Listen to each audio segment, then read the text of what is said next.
मंदिर के आंतरिक व्यवस्था में, मंदिर में बेसन का लड्डू चढ़ेगा या मावे का लड्डू चढ़ेगा, इसका निर्णय करने का अधिकार वहां के महंत को है। वहां के मैनेजमेंट कमेटी या कोई भी कमेटी इसमें हस्तक्षेप नहीं कर सकती है।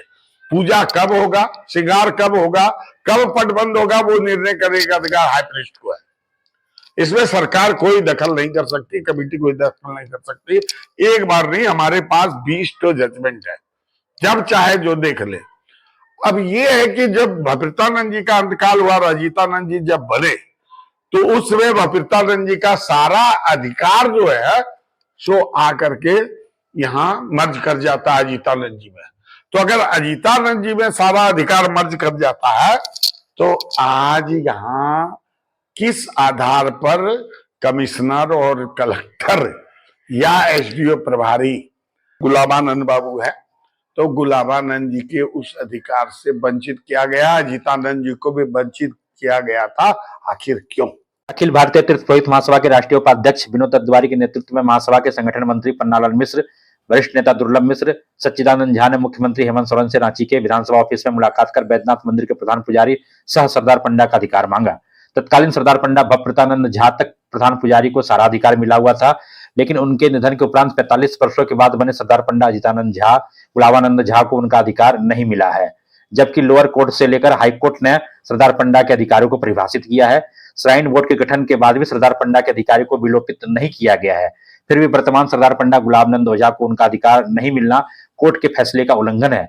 महासभा ने कोर्ट संबंधी सारे दस्तावेज मुख्यमंत्री को सौंपे और इस पर एडवोकेट जनरल, लॉ सेक्रेटरी से मशविरा करने का आग्रह किया, ताकि बैद्यनाथ मंदिर के प्रधान पुजारी सह सरदार पंडा को उनका हक और अधिकार मिल सके। मुख्यमंत्री श्री हेमंत सोरेन जी इस बार पुनः झारखंड की जनता ने जो उनको जिताया, तो एक सम्मान समारोह अखिल भारतीय तीर्थ पुरोहित महासभा के नेतृत्व में बैजनाथ मंदिर में कराने के लिए उनसे हम लोग समय मांगने के लिए गए थे। और दूसरा था कि जो हमारे मंदिर के महंत जो है, उनका जो कुछ अधिकार है, आंतरिक अधिकार पूजा पाठ संबंधित, उसके विषय में उनसे आग्रह करने गए थे कि उस अधिकार को उनको वापस दिया जाए। हमने उनसे आग्रह किया कि इस मंदिर एक स्कीम से चलता है और वो स्कीम श्राइन बोर्ड के तरफ से भी अप्रूव्ड है।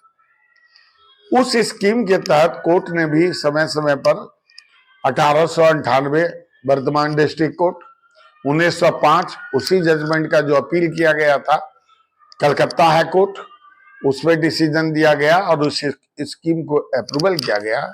उस स्कीम में 7 पार्ट है, जिसमें कि सरदार पंडा को क्या क्या करना है, और उस पार्ट में सरदार पंडा को यह अधिकार दिया गया है कि मंदिर का बजट बनाना, पहली बात, मंदिर की आंतरिक व्यवस्था को देखना, मंदिर का मैनेजमेंट देखना, उसका आंतरिक कानून व्यवस्था जो है उसको देखना, पूजा पाठ पर पूरा अधिकार जो है वो सरदार पंडा को दिया है। 7 बिंदुओं को डिस्ट्रिक्ट कोर्ट ने क्लियर कर दिया, उसको हाई कोर्ट ने भी क्लियर कर दिया।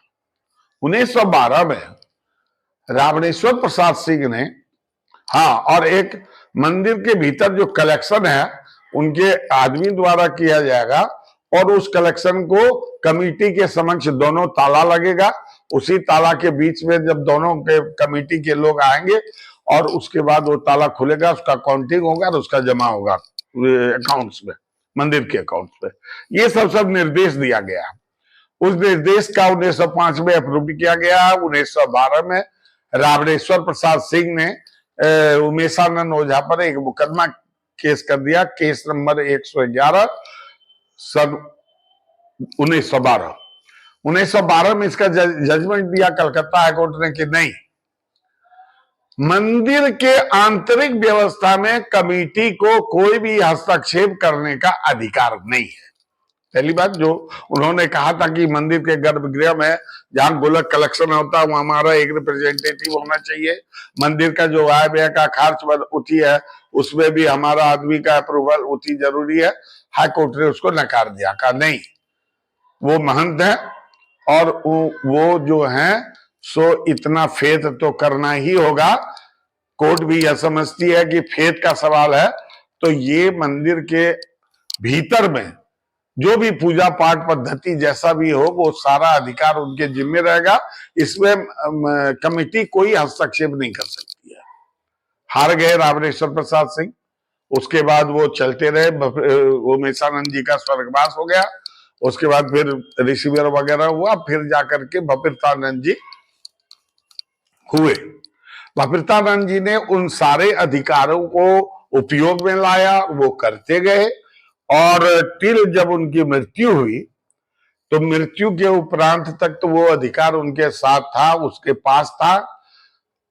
जब मृत्यु हो गई तो यहां उनके सक्सेशन लेकर के, कौन सक्सेसर होगा इसका झगड़ा चल गया कोर्ट में। 45 साल तक झगड़ा हुआ। 45 साल झगड़ा होने के बाद में अंततः कोर्ट ने यह माना कि नहीं, भपिरतानंद जी का उत्तराधिकारी जो है कानूनन अजीतानंद झा ही हैं, और बाकी जितने उनके साथ जो क्लेमेंट थे सबका रद्द कर दिया और अजीतानंद झा जी को बना दिया गया सरदार पंडा। अजीतानंद झा जी बन गए। अब अजीतानंद जी झा जिस दिन बने, उस दिन से जिस दिन भपिरतानंद झा जी का अंतकाल हुआ, उस दिन का जो पावर था हाई प्रीस्ट का, वो सब पावर अजीतानंद झा जी में मर्ज कर जाएगा, क्योंकि 1912 में और 1905 में हाईकोर्ट का जजमेंट है। वैसी स्थिति में वह अधिकार को उसके बीच में श्राइन बोर्ड बन गया 1917 में, 2017 में, तो श्राइन बोर्ड बन गया। श्राइन बोर्ड में किसी एक्ट में ये नहीं लिखा है कि वह जो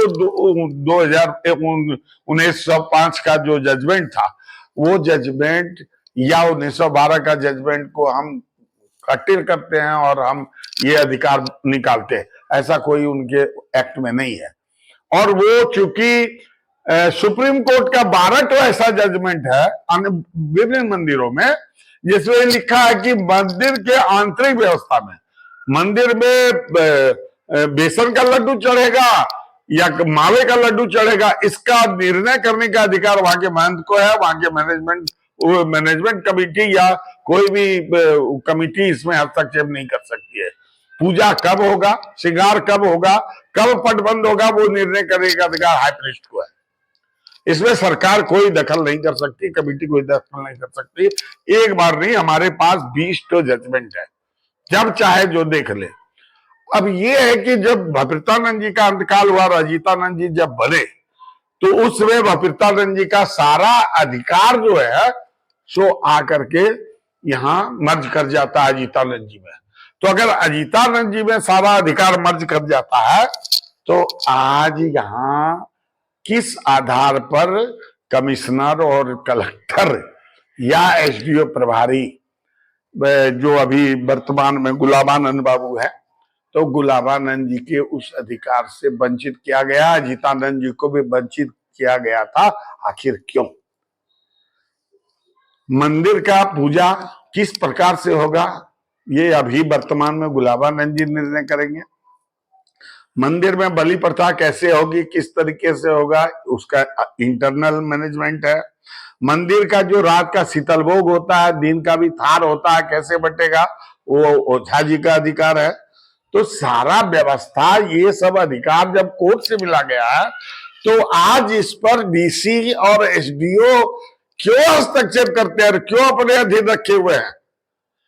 इस विषय को जो 7-8 जजमेंट है सुप्रीम कोर्ट और हाई कोर्ट का, वो हमने मुख्यमंत्री जी से कहा है कि आप इसको अध्ययन कर लीजिए, लॉ सेक्रेटरी से बात कर लीजिए, एडवोकेट जनरल से बात कर लीजिए, कोर्ट का जजमेंट है, और आप पर्यटन सचिव को निर्देश दीजिए कि जो अधिकार उनका टिल भपिरतानंद जी के मृत्यु 11 मार्च 1970 को जो हुआ है, उस दिन जो अधिकार उनका था, उस अधिकार को पुनः इनको दिया जाए। वो गैर कानूनी होगा, हम लोग इस पक्ष में हैं।